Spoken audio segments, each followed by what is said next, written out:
கலாச்சார பள்ளியில் என்ன நடந்து கொண்டிருக்கிறது என்று நிறைய எல்லோருக்கும் தெரியும். மேக்சிமம் இங்க வரக்கூடிய இந்த பள்ளிவாசலுக்கு வரக்கூடிய அதிகமானவர்களுக்கு இங்கே நிகழ்ந்து கொண்டிருப்பது என்ன என்று தெரியும்.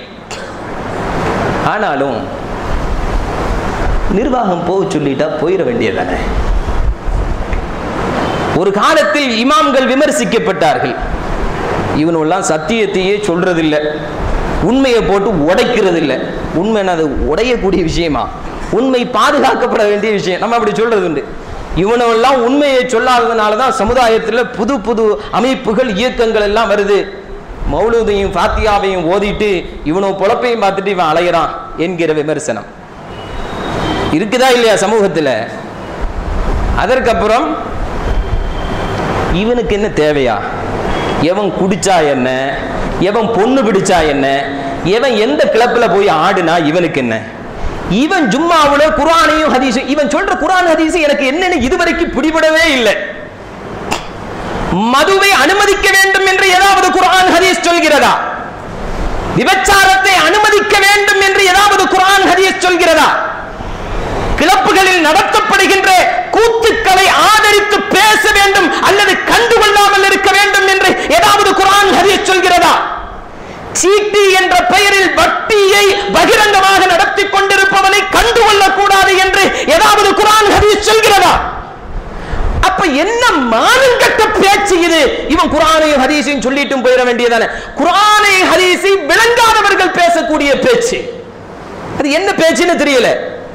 இவனுக்கு எதுக்கு இதெல்லாம்? இவன் குர்ஆனையும் ஹதீஸையும் சொல்லிட்டு போயிட வேண்டியதானே. அது என்ன குர்ஆன் ஹதீஸ்? புதுசா ஏதாவது வந்திருக்குதா? எனக்கு தெரியவே இல்லை. இப்படி செய்யக்கூடிய விமர்சனம்.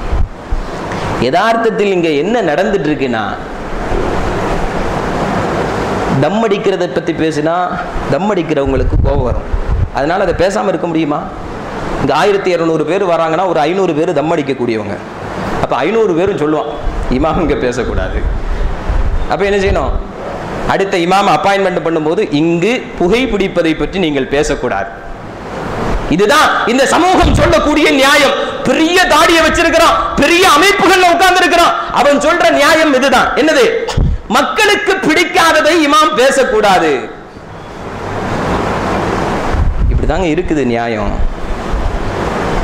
இப்படி பேசிய காரணத்தினால், உண்மையை சொன்ன காரணத்தினால ஒரு 2 பேர் சமூகத்தில் பெரிய அந்தஸ்தில் இருப்பவர்கள், பணபலம் படைத்தவர்கள், எல்லா உயர்மட்ட குழுவிலும் இருப்பவர்கள், அவர்கள் சொன்னார்கள், ஷவுக்கத் அலி உஸ்மானி இங்க கெஸ்டா தானே பேச வர்றாரு.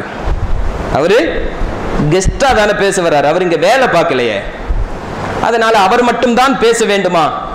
வேறு பேச்சாளரையும் கொண்டு வர வேண்டும். இது ஒரு வருஷத்துக்கு மேலாக தொடர்ந்து இங்கே எழுப்பப்பட்டு வந்த செய்தி.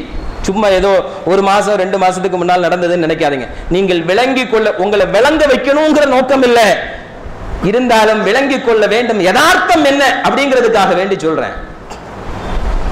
அப்ப சமீபத்தில் பழைய கமிட்டி, இப்ப புதுசா ஒரு கமிட்டி அல்ஹம்துலில்லாஹ் இங்கே தேர்ந்தெடுக்கப்பட்டு உமர் அலி அவர்கள் அக்ரிகல்ச்சர் ரிட்டையர்ட் ஆபீசர் தலைவராக, ரஃபீக் அண்ணன் எம்சி அவர்கள் செயலாளராக, செய்யது அண்ணன் ஏசியன் ஃபுட்வேர் செருப்பு கடை நடத்தக்கூடிய செய்யது அண்ணன் பொருளாளராக உங்களால் தேர்ந்தெடுக்கப்பட்டு மிகச்சிறப்பான ஒரு கமிட்டி இங்கே நடைபெற்றுக் கொண்டிருக்கிறது. அப்ப பழைய செயலாளர் ஹஜ்ஜுக்கு போனாரு.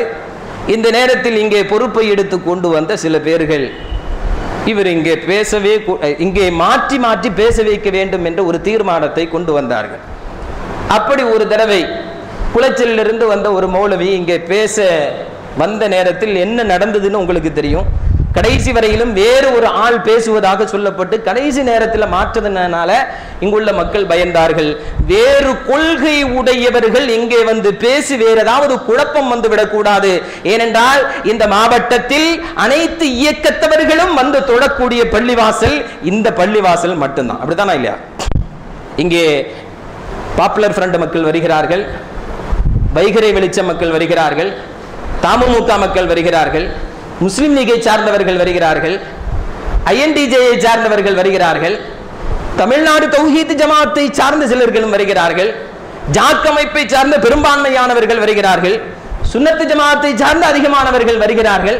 இப்படி ஒவ்வொரு அமைப்பும் ஒவ்வொரு பள்ளிவாசலை பிரித்து வைத்துக் கொண்டிருக்கின்ற பொழுது எல்லோரும் ஒன்றுபட்டு கொடுமக்கூடிய ஒரு அடுத்த ஜெனரேஷன் எப்படி இருக்க வேண்டுமோ அப்படி ஒரு ஜெனரேஷன் உருவாகி கொண்டிருக்கக்கூடிய இந்த பள்ளிவாசல் ஒரு குறிப்பிட்ட கொள்கையின் பெயரால் இங்கே குழப்பம் வந்துவிடக் கூடாது என்பதற்காக வேண்டித்தான் நீங்கள் எல்லாம் யாரும் வேறு கொள்கை உடையவர்கள் பேசக்கூடாதுன்னு சொன்ன ஒரு பிரச்சனையை இவர்கள் எப்படி விளங்கிக் கொண்டார்கள் என்று சொன்னால், ஷவுக்கத் அலி அவனை தவிர இங்கு வேற யாரும் பேசக்கூடாது என்ற ஒரு எண்ணத்தோடு இளைஞர்களை தூண்டி விடுகிறான் என்று துவங்கியது.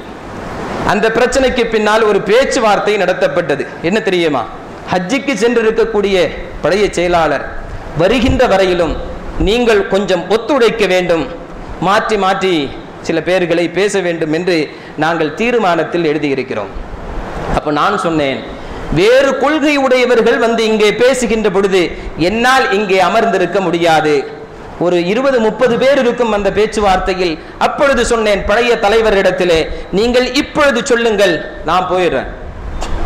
இப்ப சொல்லுங்க, நான் போயிடுறேன். ஒரு 10 தடவை சொல்லியிருப்பேன் இந்த வார்த்தையை. இப்பொழுது சொல்லுங்கள், நான் சென்று விடுகிறேன், வேற யாரையும் வச்சு பேசிக்கோங்க. ஒரு நல்ல ஜெனரேஷன் உருவாகி கொண்டு வருகிறது. இங்கே மாற்று கொள்கை உடையவர்கள் பேசுகின்ற பொழுது என்னால் அமர்ந்திருக்க முடியாது. இல்ல இல்ல, நீங்கள் இல்லை என்றால் இங்கே பிரச்சனை வரும், அதனால நீங்களும் ஒத்துழைக்கணும். அப்ப நான் சொன்னேன், நான் கொண்டு வரக்கூடிய பேச்சாளரை பேச வைத்தால் நீங்கள் கேட்டுக்கொண்டதற்காக வேண்டி, இந்த பள்ளியில் எந்த சலசலப்பும் எந்த பிரச்சனையும் வரக்கூடாது என்பதற்காக வேண்டி நான் ஒத்துக்கொள்கிறேன். நீங்க விளங்கிக்கிடணும், எந்த ஒரு, நான் பெரிய பேச்சாளன் இல்ல, எந்த ஒரு பேச்சாளனும் அவன் உட்கார்ந்துட்டு இன்னொரு ஆளு பேசுறத விரும்பவே மாட்டான். அப்படித்தானா? சொல்லுங்க, யதார்த்த புரியுதா இல்லையா? இருந்தாலும் நான் ஒப்புக்கொண்டு இங்கே அமர்ந்திருந்தேன். நான் கொண்டு வந்து பேச வைத்தேன். ஏன் தெரியுமா? கலாச்சார பள்ளியில் குழப்பம் இருக்கக்கூடாது, பிரிவினைகள் இருக்கக்கூடாது என்று இந்த மாவட்டம் முழுவதும் பேசி வருகின்ற நான் இங்கே பேசிக் கொண்டிருக்கக்கூடிய இந்த சூழலில் இந்த பள்ளியில் எந்த பிரச்சனையும் வரக்கூடாது என்பதற்காக வேண்டி என்னுடைய சுய கௌரவத்தை அல்லாஹ் கொடுப்பான், அடகு வைத்து விட்டு உட்கார்ந்திருந்ததே ஒரு 3 வாரம் 4 வாரம் நீங்க எல்லாம் பார்த்தீங்க. அதற்கு பின்னால் பழைய செயலாளர் ஹஜ்ஜில் இருந்து திரும்ப வந்தார். வந்துவிட்டு ஒரு தீர்மானம் போட்டார்கள், நாங்கள் வேறு இமாமை பேச வைப்பதாக தீர்மானித்திருக்கிறோம். என்கிட்ட அது வரைக்கும் நீங்க வர வேண்டாம்னு சொல்லல. ஏனென்றால் நான் சேலரி பேசிக்கல இங்க இமாம் இல்லைங்கிறது நான் பல தடவை சொல்லி இருக்கிறேன். இமாம் இடத்திலே சொன்னார்கள், ஜாஃபர் இடத்திலே, நாங்க இந்த வாரம் வேற ஆளை பேச வைக்கிறோம். இந்த செய்தியை அறிந்து கொண்ட கோட்டாறு பாபா காசிம் பள்ளியை சார்ந்த நிர்வாகிகள் சொன்னார்கள், இப்படி ஒரு செய்தி அறிந்தோம், இந்த வாரம் ஜும்மாவை எங்க பள்ளிக்கு பேசுவாங்க. நான் பாபா காசிம் பள்ளிக்கு பேச போயிட்டேன். இங்கே நடந்த நிகழ்வு உங்களுக்கு எல்லாம் தெரியும். நீங்கள் யாரை கேட்டு இமாமை மாற்றுகிறீர்கள்? 12 வருஷமா நீங்க பொதுக்குழுவை கூட்டவே இல்லை, கணக்கு காட்டவே இல்லை. இது வக்ஃபுக்கு கீழே இருக்குதா இல்ல வேற சங்கத்துக்கு கீழே இருக்குதா இதெல்லாம் தெரியல. அதனால் பொதுக்குழுவை கூட்டி எந்த முடிவையும் நீங்கள் எடுக்க வேண்டும் என்று இளைஞர்கள் பெரியவர்கள் எல்லோரும் கேட்டுக்கொண்டதை அடுத்த நாள் எஸ்பிட்ட போய் கம்ப்ளைண்ட் கொடுத்தாங்க. நீங்க விளங்கிக்கிடணும் நல்லா. ஏன்னா நியாயம் அநியாயத்தை தெரிஞ்சு நீங்கள் எதையும் விமர்சிக்க வேண்டும், எதையும் பேச வேண்டும் என்பதற்காக வேண்டி சொல்கிறேன். எஸ்பிட்ட போய் என்ன கம்ப்ளைண்ட் கொடுத்தாங்க தெரியுமா? ஷவுக்கத் அலி இங்கே பணம் கொடுத்து மதம் மாற்றம் செய்து கொண்டிருக்கிறான். மிசா சோம என்ன பார்த்து இப்படி சொன்னதில்லை, எம்ஆர் காந்தி அப்படி சொன்னதில்லை, RSS தலைவர்கள் சொன்னதில்லை, வேறு யாரும் இப்படி என்னை பார்த்து சொன்னதில்லை.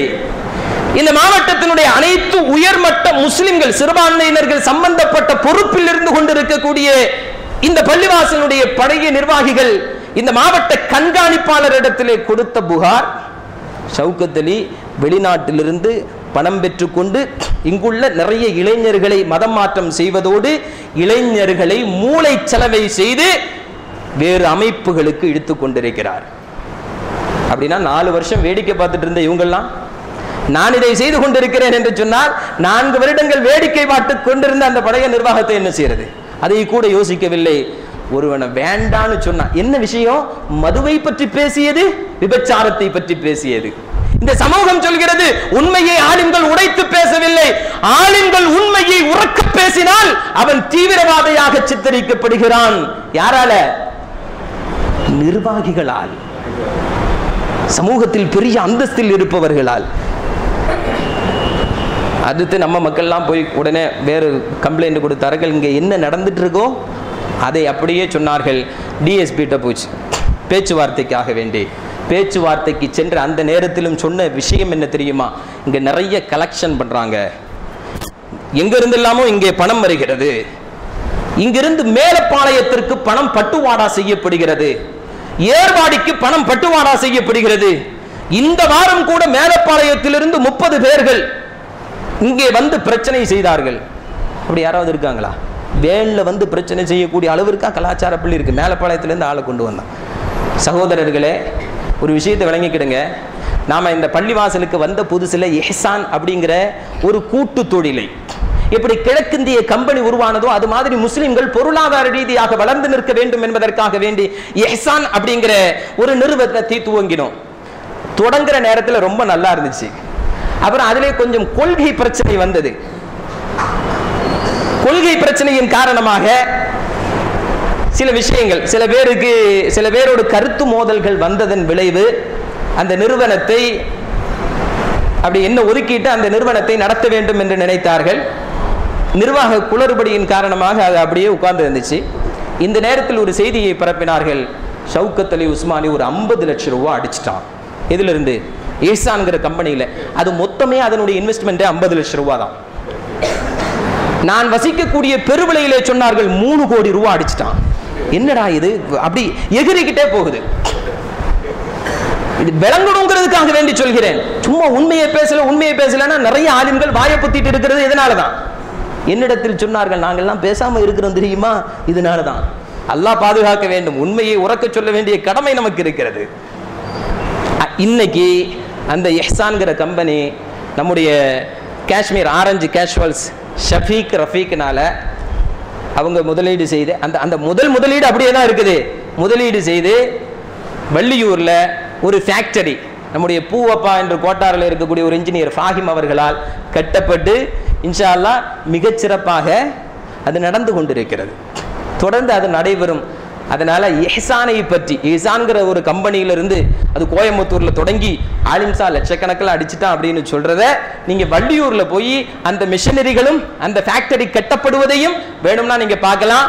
அந்த இஹ்சான்ல யாரும் என்னிடத்தில் பணம் தரவும் இல்லை, யார்ட்டையும் நான் பணம் வாங்கல, யாரும் என்னிடத்தில் கொடுக்கவும் இல்லை. அதற்குன்னு ஒரு கமிட்டி இருக்கிறது. ஒரு 5 பேர் டைரக்டரா இருக்கிறாங்க. அவர்கள் தான் அதை நடத்தி கொண்டிருக்கிறார்கள் என்ற விஷயத்தை நீங்கள் விளங்கிக் கொள்ள வேண்டும். இவங்க சொல்றாங்க எங்க இருந்தெல்லாமோ பணம் வருது, வெளிநாட்டில இருந்தெல்லாம் வருகிறது. இப்ப ஜக்காத் ஃபண்டு எக்கச்சக்கமா அடிச்சு மாத்திட்டான். ஜக்காத் ஃபண்டு அது ஒரு கமிட்டி இருக்கிறது. அட்வொகேட் இஸ்மாயில் அண்ணன் அவர்கள் தலைவர், காஷ்மீர் ஷஃபீக் அவர்கள் செயலாளர், டீலக்ஸ் அபு அவர்கள் பொருளாளர். இந்த 3 பேரும் தான் பணத்தை வாங்கவும் முடியும், கொடுக்கவும் முடியும். உஸ்மானிக்கு அதுல எந்தவித தலையீடும் செய்ய முடியாது. நானே நினைச்சாலும் அதுல இருந்து பணம் எடுக்க முடியாது. இதை விளங்கிக்கிடுங்க. மருத்துவ ஃபண்ட், மருத்துவ நிதி, இந்த மாவட்டத்தில் உள்ள நிறைய பேர்கள் பயன்பெற்றது. இதெல்லாம் இந்த ஜகாத் ஃபண்ட் இந்த மாவட்டத்தில் உள்ள 200க்கும் மேற்பட்டவர்கள் பயன்பெற்றது. இதெல்லாம் மருத்துவ நிதியும் அப்படித்தான். அதுக்குன்னு ஒரு கமிட்டி இருக்கு. இது எல்லாமே நான் இங்கே அனௌன்ஸ்மெண்ட் செய்கிறேன், ஆர்கனைசிங் செய்கிறேன். அதற்கென்று தனித்தனி குழுக்கள் இருக்கிறது. எந்த பணமும் என்னிடத்தில் வராது, எந்த பணத்தையும் நான் நினைத்த ஆளுக்கு கொடுக்கவும் முடியாது. என்னுடைய சொந்தங்களில் யாருக்கும் இந்த பணம் என்னுடைய ரெக்கமெண்டேஷனால போனதும் கிடையாது. இதை விளங்கிக்கிடுங்க. இந்த பணத்தை சொல்கிறார்கள் மேலப்பாளையத்துக்கும் ஏர்வாடிக்கும் போச்சு. அப்போ நம்முடைய சகோதரர்கள் இங்கு நடந்த ஜகாத்து கொடுத்து அந்த நேரத்தில் எடுத்த ஒரு போட்டோவை எடுத்து டிஎஸ்பிக்கு முன்னால போட்டாங்க. பாருங்க சார், இதான் நடந்துச்சு, பழைய தலைவர் தான் அதை கொடுத்தாரு. அப்படியே நிறுத்திட்டாங்க அந்த பேச்சு. தொடர்ந்து தீவிரவாதத்தை இங்கே தூண்டி வருகிறார் என்கிற தொடர்ந்து அந்த கம்ப்ளைண்ட். அதுக்கப்புறம் மக்கள் மறுபடி கம்ப்ளைண்ட் கொடுத்தாங்க. அடுத்த வாரம் ஜும்மாவில் டிஎஸ்பி என்னை வரக்கூடாது என்று சொன்னார், வரல. நீங்கள் எல்லாம் அவர் வர வேண்டும், அப்பதான் ஜும்மா நடக்கும். அது கொஞ்சம் வரம்பு மீறிய செயலாகத்தான் எனக்கு படுகிறது. ஒரு இமாமுக்காக வேண்டி, அநியாயத்திற்கு எதிராக நீங்கள் போராடினாலும் கூட ஒரு இமாமுக்காக வேண்டி ஜும்மாவை பிற்படுத்தி செல்வதுங்கிறது உண்மையிலேயே எனக்கு பிடிக்கவில்லை தான். டிஎஸ்பி கூப்பிட்டு பேச வச்சார். அதற்கு அடுத்தும் தொடர்ந்து என் மீது பல்வேறு புகார்கள். ஒரு முஸ்லிம் எதையெல்லாம் சொல்லக்கூடாதோ அத்துணை புகார்களும் பொது மனிதர்களுக்கு முன்னால் அவர்கள் கேட்கக்கூடிய அளவிற்கு அந்த புகார்கள் சொல்லப்பட்டது. இதனால் வெகுண்டெழுந்த மக்கள் தான் ஒரு நிர்வாகமே ஒரு இமாமை தீவிரவாதி என்றும் பயங்கரவாதி என்றும் ஊழல்வாதி என்றும் என்னவெல்லாம் சொல்லக்கூடாதோ அத்துணை காரியங்களையும் இந்த மக்களுக்கு முன்னால் போலீஸ் அதிகாரிகளுக்கு முன்னால் சொன்ன பொழுது போலீஸ் அதிகாரிகள் குறிப்பாக உளவுத்துறை தெளிவான ஒரு செய்தியை சொன்னது, இங்க அப்படி எதுவுமே நடக்கல, இங்க எதுவுமே நடக்கல. என்னவெல்லாம் நிகழ்ந்து கொண்டிருக்கிறதோ அதை மாவட்ட அதிகாரிகளுக்கு முன்னால் எடுத்து வச்சதுக்கு பின்னால ஆர்டிஓ ஆபீஸுக்கு போய் பேச்சுவார்த்தை நடத்த வேண்டும் என்று சொன்னார்கள். இப்ப புதிய நிர்வாகிகளும் பழைய நிர்வாகிகளும் பேச்சுவார்த்தை நடத்தணும். அங்கே பேச்சுவார்த்தை நடத்தினால் அது புதிய நிர்வாகிகளுக்கு சாதகமாகி விடும் என்று வரல. அப்புறம் கோர்ட்டுக்கு போனாங்க. கோர்ட்ல போய் என்ன தெரியுமா, எங்க நிர்வாகம் தான் உண்மை என்று கூட அவர்கள் கோர்ட்டில் வாதாடவில்லை. ஒரு 9 பேர், நான் உட்பட ஒரு 9 பேர் இந்த பள்ளிவாசலில் நுழையக்கூடாது. நல்லா விளங்கிக்கிடுங்க. இந்த பள்ளிவாசலுக்கு உள்ளே நான் உட்பட இந்த 9 பேர்களில் ஆசாரிப்பள்ளம் பள்ளிவாசலை கட்டுவதற்காக வேண்டி 2 லட்சம் ரூபாய், கிட்டத்தட்ட 2 லட்சம் ரூபாய் நன்கொடை கொடுத்து ஒருவரும் உண்டு. அவர் பணத்தை வாங்கி பள்ளி கட்டுவாங்களாம். ஆனா பள்ளிக்குள்ள அவர் நுழையக்கூடாதான். 9 பேர் நுழையக்கூடாது என்று ஸ்டே வாங்குகிறார்கள். வழிபாட்டு தலத்திற்குள் நுழைவதை நான் எப்படி தடுக்க முடியும் என்று நீதிபதி திருப்பி கேட்ட பொழுது ஒன்றும் பதில் சொல்ல முடியல. இந்த நிலைமையில தான் கலாச்சார பள்ளி அப்படியே இருந்துட்டு இருக்கு. தொடர்ந்து அல்ஹம்துலில்லாஹ் உங்களுடைய துஆவின் மூலமாக இங்கே நீதிதான் ஜெயிக்கும் என்ற உங்களுடைய பரிபூர்ணமான அந்த நிய்யத் தொடர்ந்து இங்கே பேசிக் கொண்டிருக்கிறோம். மீண்டும் சொல்கிறேன், நான் இங்கு பேச வேண்டும் என்பது என்னுடைய ஆசையே இல்லை. ஆனால் அநியாயக்காரர்களுடைய கையில், அநியாயக்காரர்களுடைய தலையீட்டால் இந்த பேச்சு நிறுத்தப்படக்கூடாது என்பதில் நான் கவனமாக இருக்கிறேன். இன்ஷா அல்லாஹ். நாம இங்க செய்ய வேண்டியது என்னது? பெரிய பணக்காரனா, வசதி படைச்சவனா, அந்த காலேஜ் எடுத்தானா, இந்த கிளப்பில் இத்தனை பேரை விரட்டினானா அப்படிங்கிறது இல்லை. ஈமானிய உறுதி இருந்தால் அல்லாஹ்வின் துணை இருக்கும்.